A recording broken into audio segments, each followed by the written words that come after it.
नारायण बाब, या सप्तकाचे कशें कितें सांगपाचें आहा तुका?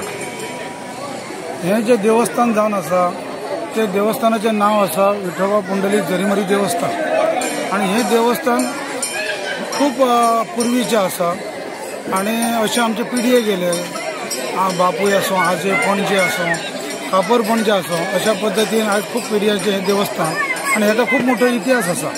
अशें पांडवकालीन देवस्थान हें तेचे उपरांत आयज ह्या देवस्थानाचेर जो सप्ताह जो आता आयज जो सप्ताहाचो उत्सव आयज सांगता जाता ह्यो सप्ताह पयलीं पूर्ण गांवकरी आनी त्या गांवांतले सगळे पार एक 7 पार हांगा भजन तेंचे चालू आसताले आनी अशें मेळून सगळो गांव तो सप्ताह करतालो।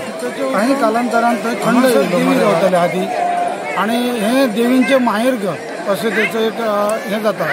एक कितेंय जरी आसलें जर कोणाची ओटी उरली कितें उरलें जाल्यार हांगा दिल्या उपरांत ती पावता अशा पद्दतीचें हें देवीचें माहेरघर आनी अशें हांगासर पयलीं देवी रावताले आनी आतां खूब वर्सां 94-95 उपरांत तें बंद जालां म्हणटकीर तेचे पयलीं हे देवी बीन चालू आसले। आतां हो उत्सव खूब भावीक खूब येता गर्दी जाता आमचे हंवसारी देव रावतात सकाळी मुर्ती पुजेक लायल्या उपरांत दनपारचे 12 आतां काल दुपारी 12 देव रावले त्याच्या उपरांत परतून काल रातीक 12 आनी त्याच्या उपरांत आयज दनपारां 12 अशे तरेन थंयसर कौल जाता आनी खुबशे भावीक आपले अडी अडचणी घेवन थंय येतात। अशा पद्दतीन ह्या देवस्थानाचो एक इतिहास आसा आनी ह्या भुमीक खूब महत्व आसा।